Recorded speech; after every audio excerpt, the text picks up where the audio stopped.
All right, guys, at the shop this week, Haas machine still does not work.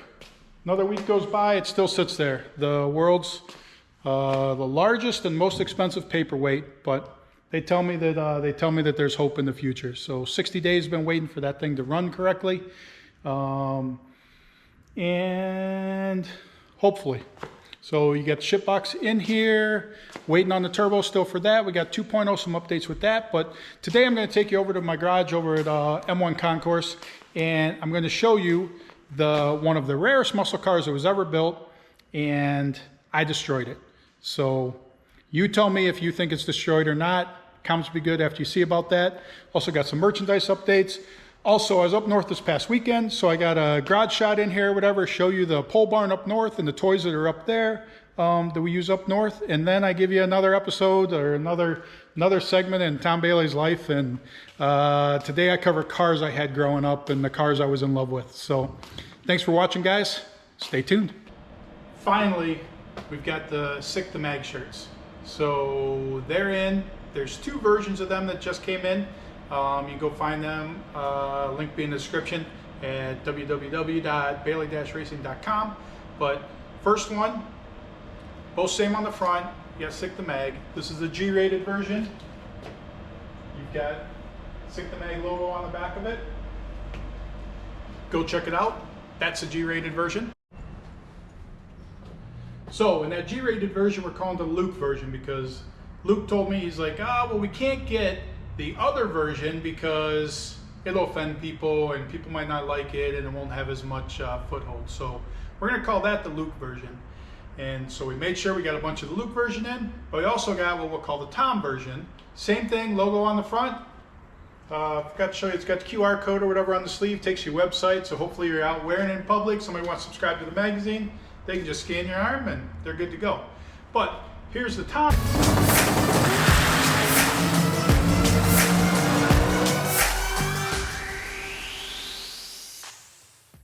Version on the back.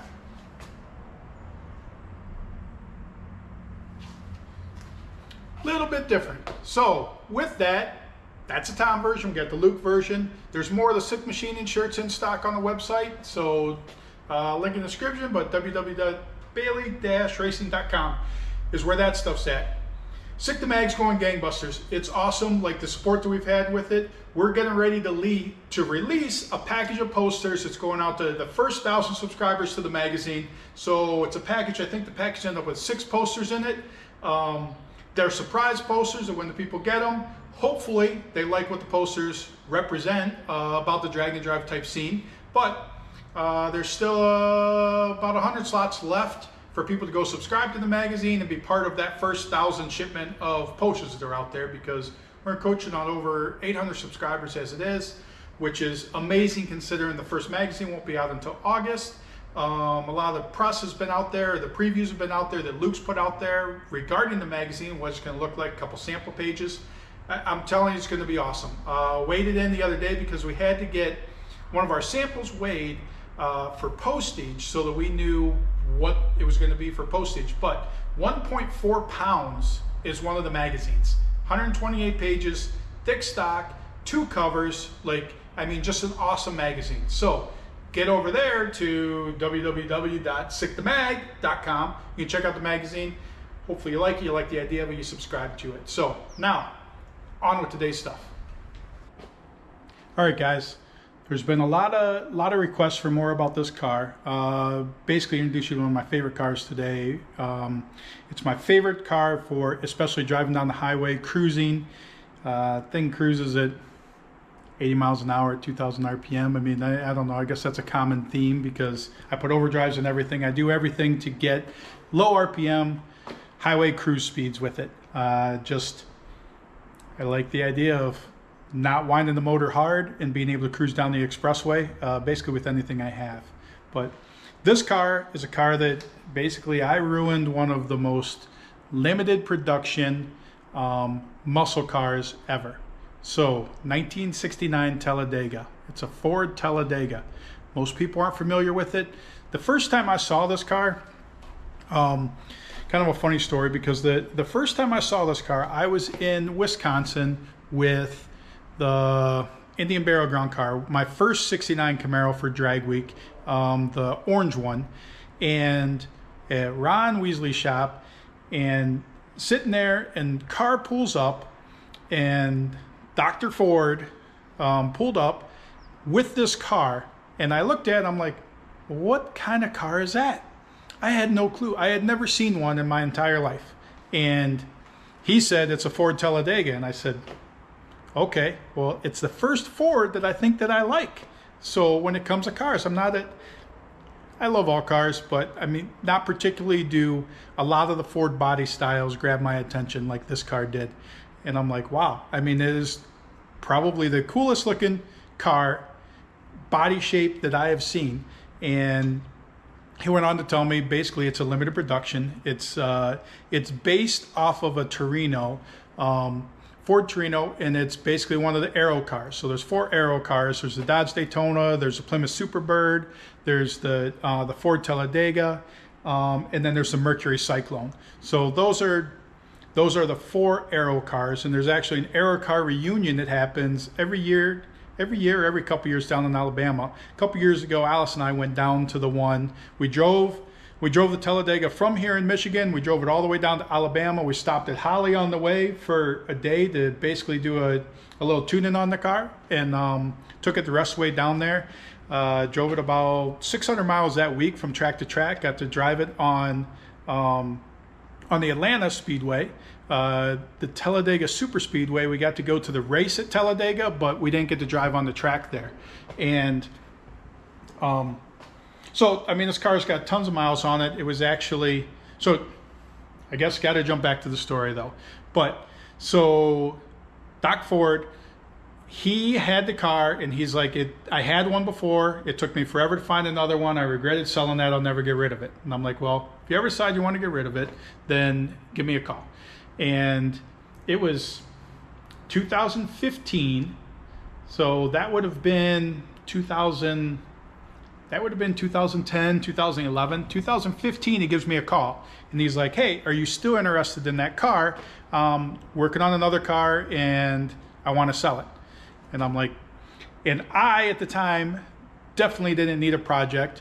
We were working on 6 Seconds 2.0 was being built at that time. So whatever. So that project was going very heavy. Dan and my wife had just died in December of 2014. So that was fresh in there. But I'm like, well, I just definitely can't pass up the car. So Aiden and I jumped in the rig, and we went out there like a week or so later to go pick it up. And as a roller, he had converted it. All these cars were bench seat automatics, and this particular one he had converted to with a center console and bucket seats and a stick shift. So, but it was a roller, so it didn't have anything in it at the time. And we went and picked it up. It got shelved because we were working on 2.0, so it just sat in the shed for 2 years before, well, over a year. Like, I mean, until 2.0 was completed before this actually started getting worked on. And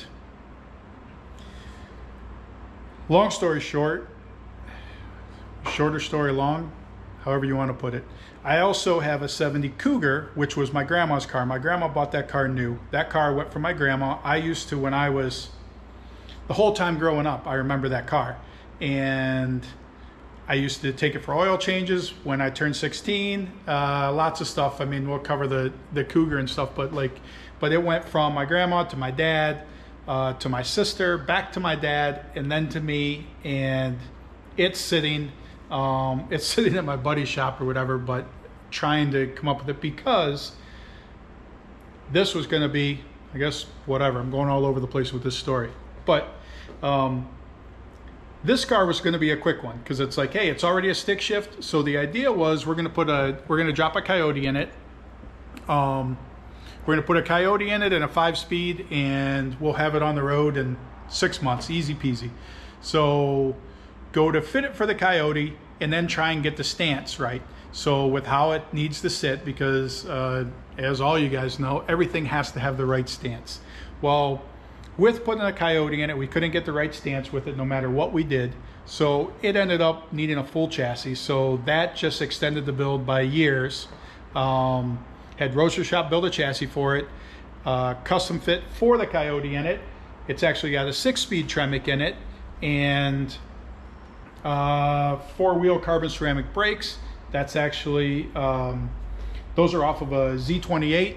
So they made those. Mark Stilo actually hooked me up with those because he had those for a project and he ended up doing something different on the project.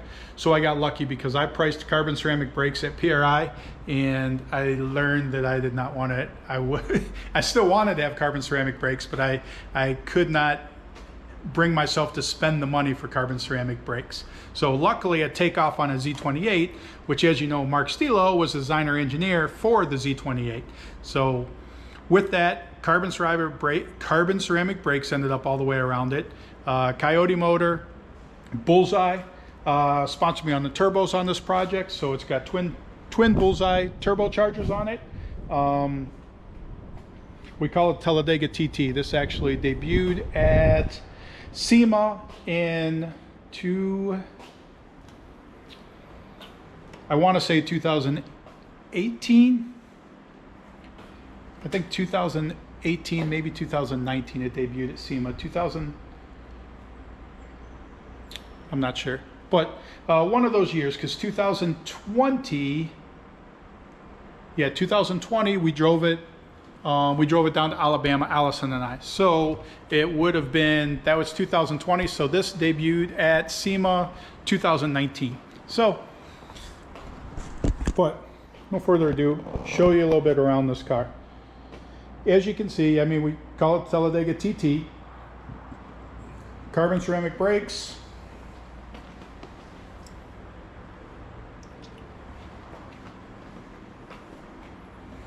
Forge lines.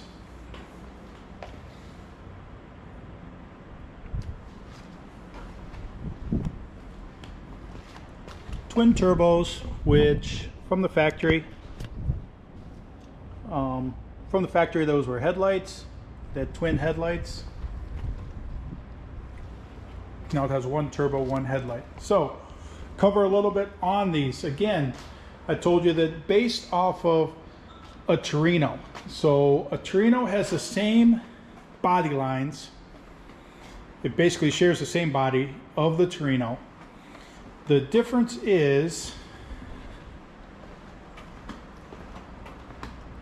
I mean, there's multiple subtle difference, but the main difference is that a Torino would end about here, to where this nose was actually put on in the parking lot at the Ford factory, the Torino factory. So they came off the assembly line, my understanding from everything I know, as a Torino. And then in the parking lot, they added this front 8 inches. A Torino, the hood is actually the furthest thing forward on the car. It actually overhangs the grille.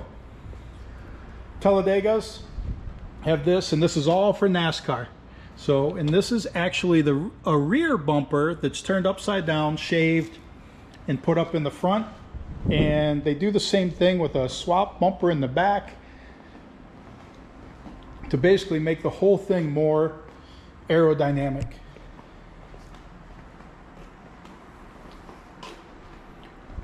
So, we call it the Talladega TT.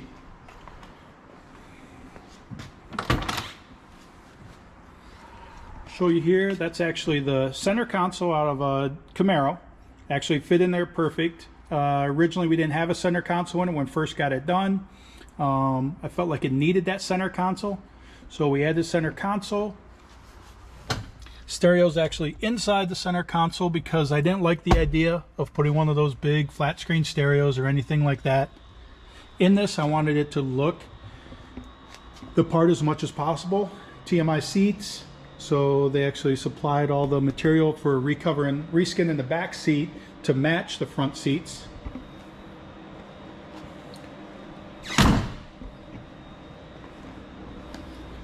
And open the hood for you.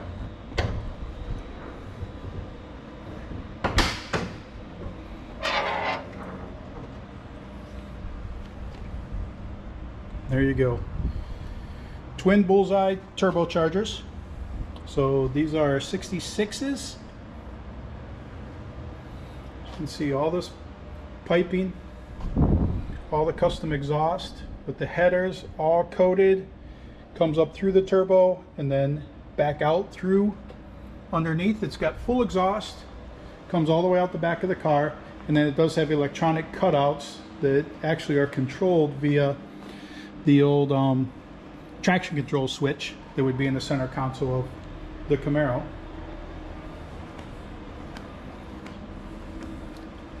But Turbo Smart wastegates, Turbo Smart blow-off valves. Turbo Smart always supplied me with all of that stuff for my cars. Bullseye took care of the turbos for it. So, and that is a stock Coyote motor, stock block. That's the boost rated version. So we keep this everything's controlled via Holley, and these are all Holley custom gauges. So that they did, I actually don't believe you can get some of this stuff with control, but they are the custom Holley gauges. They put those backgrounds on there. Holley computer.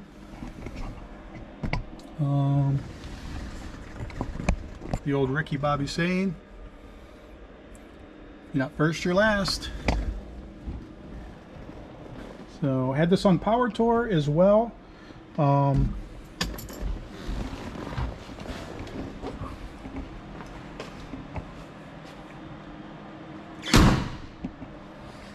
But Talladega, they made 745 of these. This is number 648. It's a real Talladega, not a recreation. Obviously the reason I ruined it is it's sitting on a custom chassis, and it has Coyote power plant, 6-speed Tremec. Basically no body lines have been altered at all on this car. Everything is kept the same. Change with that.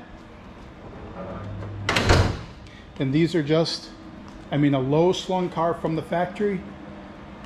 Like I said, one of my favorite cars. So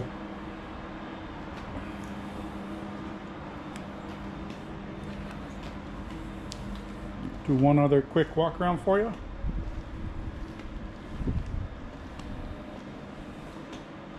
But there you go. That's a 69 Ford Talladega. Like I said, they made 745 of them. Luckily, this one, when I got it, had no drivetrain. Original drivetrain was nowhere to be found.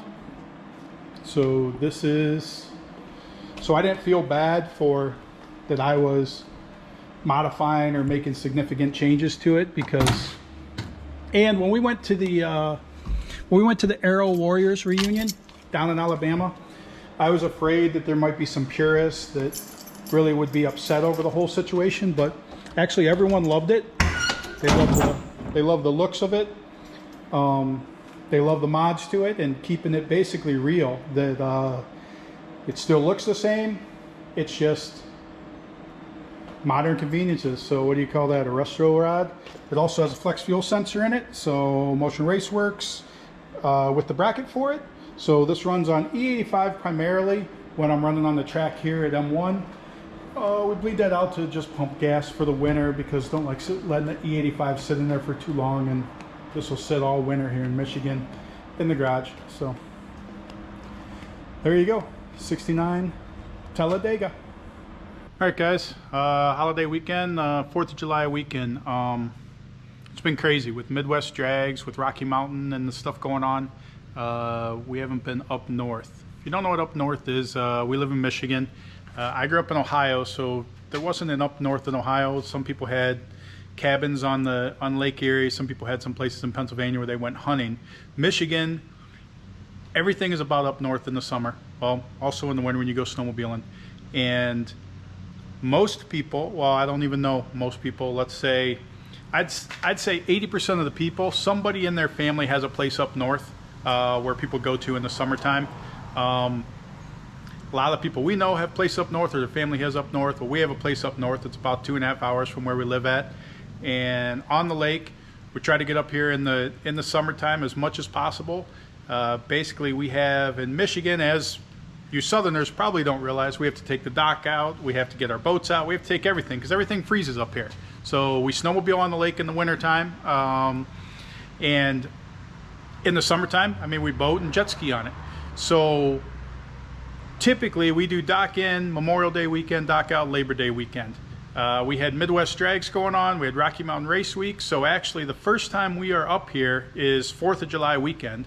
So this weekend we're going to have to get a dock in, we got to get the toys out, go play with stuff, be set up for summer, and it'll be quick because end of August we got to get everything out again by Labor Day, which I have a race Labor Day weekend, so therefore before Labor Day we got to get everything out of here. But I figured that very well here, might as well show you the stuff that's in the shed. We got a pole barn up here, so most of the summer toys and stuff stay up here. They get put away, winterized, and then we got to take them all out. So just give you a little tour of the stuff that's here while we get that stuff out of the pole barn. So we got a razor, we can use that in the spring and the fall. No mods if anybody's asking to the razor, we just take it on the trail. We do have tracks for it back here. They're tucked away back there. So it is awesome in the winter time, especially with the tracks. It's pretty much unstoppable, so it almost takes the fun out of it. So for the most part, I think we've had the tracks on there a couple times. It actually came with it. I bought it used. It had the tracks on it. So summer toys, you got a couple jet skis back there. You got Spark, and then you got I think that's a Sea-Doo 260, older one that we've had for a while. So Bobcat, you're really not anybody in my book unless you got a Bobcat. So does it get used as much as it probably should? No, we use it for plowing snow and stuff up here, but anytime, if you've never experienced messing around with a Bobcat, you're missing out, because I know some guys do it for a living, so they're probably tired of it, but for the casual person, man, you can have a lot of fun and you can blow off a lot of steam by digging dirt.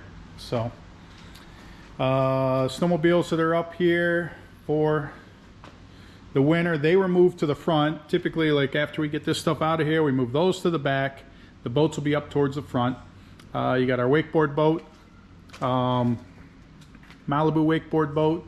You got the jet boat, like Finnegan's, just not as fast, but it's like an 86 Carrera. Got off my buddy Grubby years ago, but we got to clean that up, get that in. Just big block Chevy, jet drive, but man, the wakes. If we get some videos, if we get it out this weekend, the videos, I mean, it is crazy, the wake, or the rooster tail that we can get out of that thing.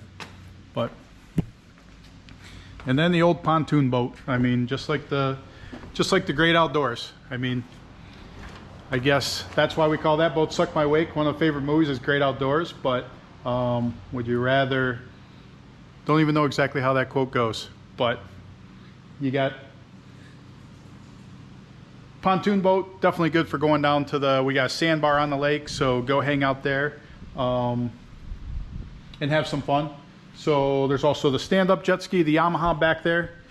We do have another jet ski that's still at the shop, but it's officially only been ridden a couple times because it broke and whatever. So we didn't have it all the last year, hoping to get it back this year because it's from Australia, so they waiting on parts to get over here. So it's called the Reaper. So if anybody's known or heard about those, it was a short period of time when they could be shipped into the US. So, but that's it. Figured just give you a quick tour of the garage and the stuff that's here in the pole barn that we get out on the lake.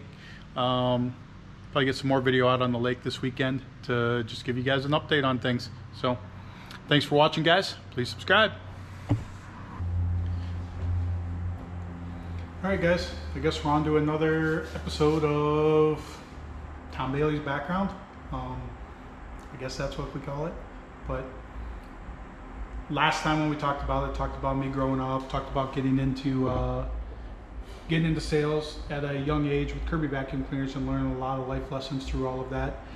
Also growing up that we didn't have a repairman, so we had to fix everything ourselves, whether it was the car, the dishwasher, a roof on the garage, build a garage, cut wood. I mean, it didn't matter. I mean, obviously from the comments, lots of people grew up the same way that I did, which call it that that I don't know if you'd call it lower middle class, but that lower middle class work ethic where everybody works really hard for everything that they have. So grew up in that same thing, learned that from my dad.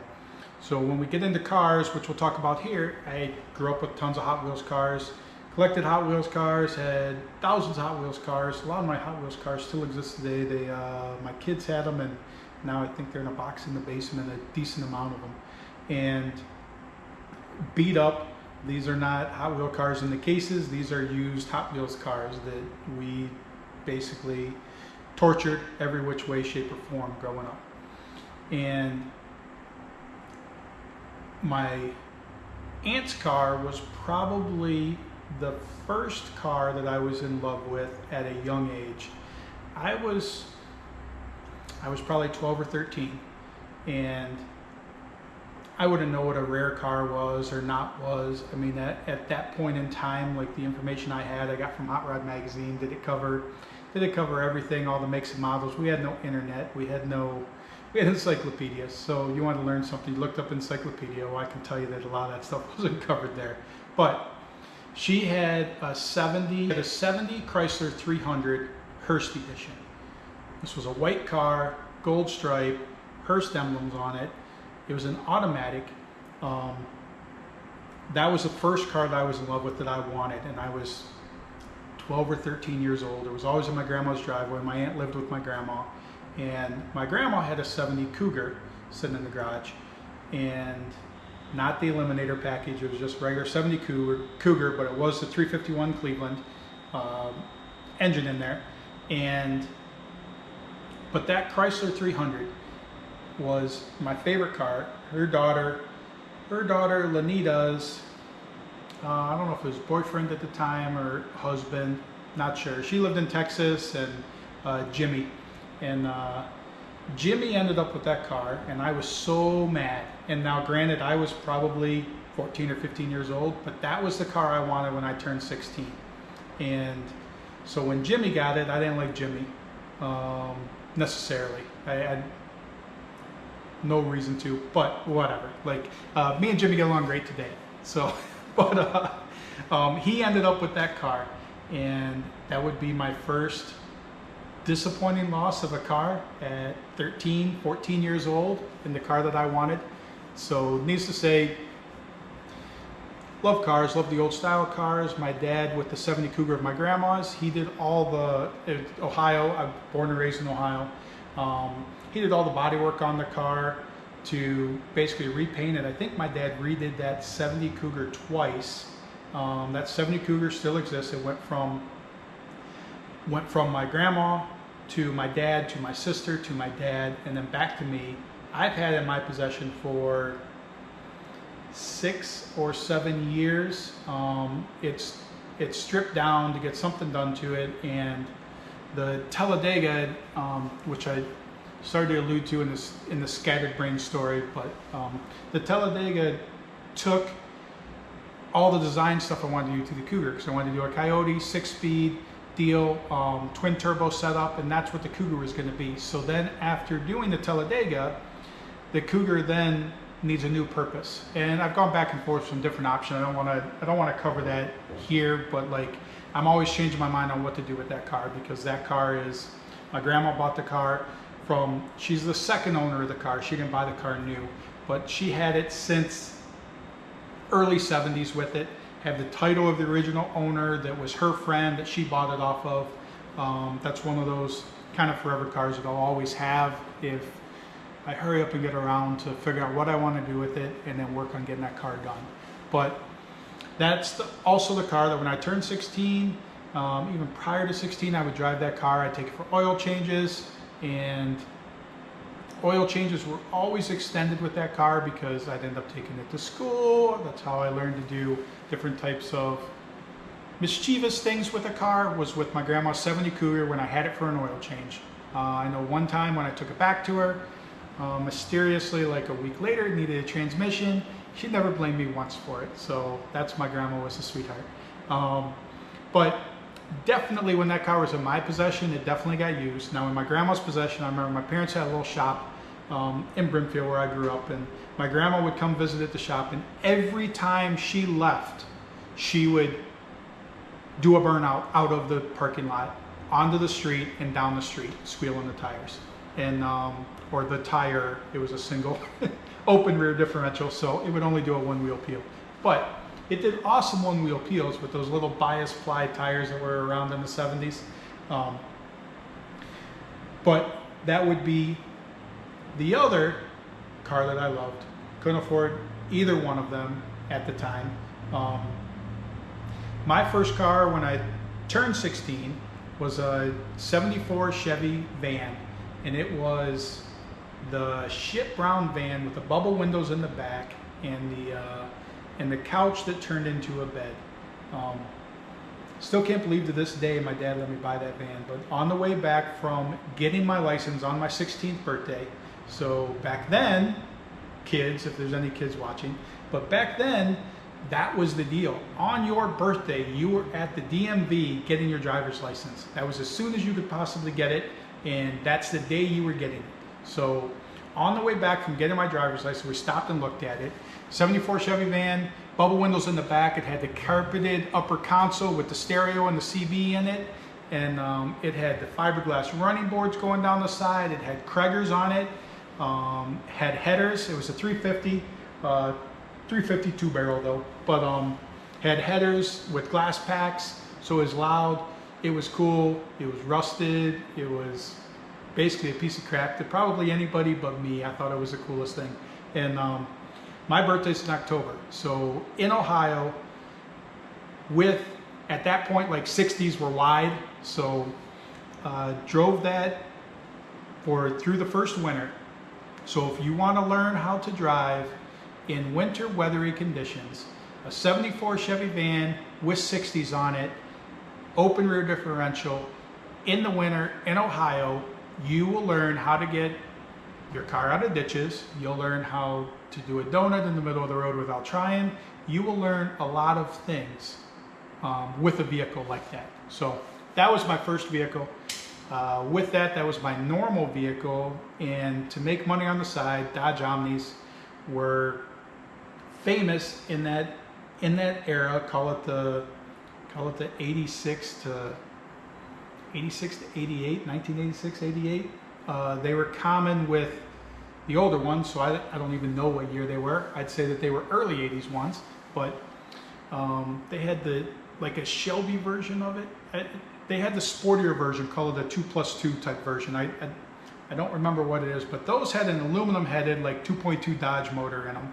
And the Omni, the hatchback version, the four-door, not sporty version, had a cast iron head on them. So they were known with the aluminum head for overheating, cracking the head, and then you could buy that sporty 2+2 version, whatever that was. I don't even remember, but you could buy that. You could buy that with a blown-up engine for a couple $100. Well, you could go buy the hatchback version of it for a couple $100 because nobody wanted those. Well, what I would do is in the garage at night after work or in the morning before work during the summer, I would drop the front end out. So basically the front cradle with the axles with everything, and I just swap them on the two cars, and I junk out the Omni because it had a blown engine. And the 2+2, I could sell that for like $800, $900, sometimes $1,000. And that's, call it side hustle, call it side money, whatever. But that was the way to make money on those vehicles. So I must have went through 20 of those doing that. Had one of them actually that a buddy that died in high school, Brian Foguth, bought off of me. But one day coming home from work, I actually worked at the bakery. Like there was 2 off days, so you'd have to go in at like 2 o'clock in the morning, and you'd work like 2 to noon or something like that. You worked like this weird shift. You got paid extra, but it was a hard shift to do because it was too late to stay up for, and it was too late to stay up for and too early to get up for. So I lost that job because I slept in too many times, because one of my days I had to work was on a Saturday. So I'd try and be out Friday and get up and go to that job at 4 in the morning. I think actually it's 4 in the morning, but I don't recall. Either way, coming back from that one time on, I think Tuesdays and Saturdays in the summer, but coming back and had this great idea to cut the top off of an Omni. So we made an Omni into a convertible. As you know, an Omni is a unibody, so therefore without the top it loses its structural support. So after a while it really started to cave in the middle. I had issues with it, but Brian Fogarty, he bought it, and I mean that dude drove it in the winter with like a tarp over top of it. But that'd be one of the early deals with car stuff. Also Mercury Monarch. I mean I can remember I must have went through 50 cars in high school. So just different stuff that would get it, fix it up, or get it because it was broke and then make changes to it. The ones that really stand out are I had a 74 J10 pickup truck.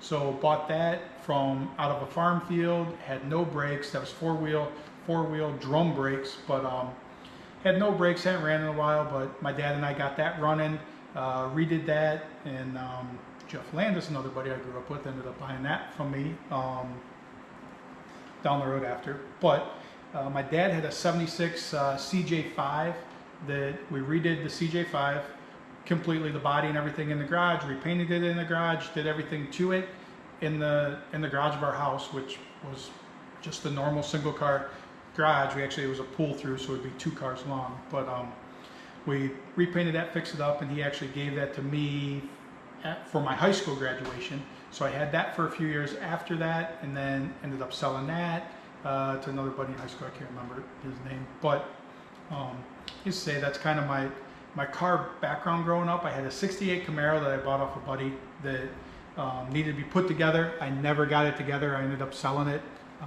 as a incomplete car. Basically I sold it the same way I got it, because when I looked in the parts catalog and I couldn't afford any of the stuff to build this car, even in the late 80s, early 90s, that never happened. I had a 74 Nova that we went on vacation in Alabama.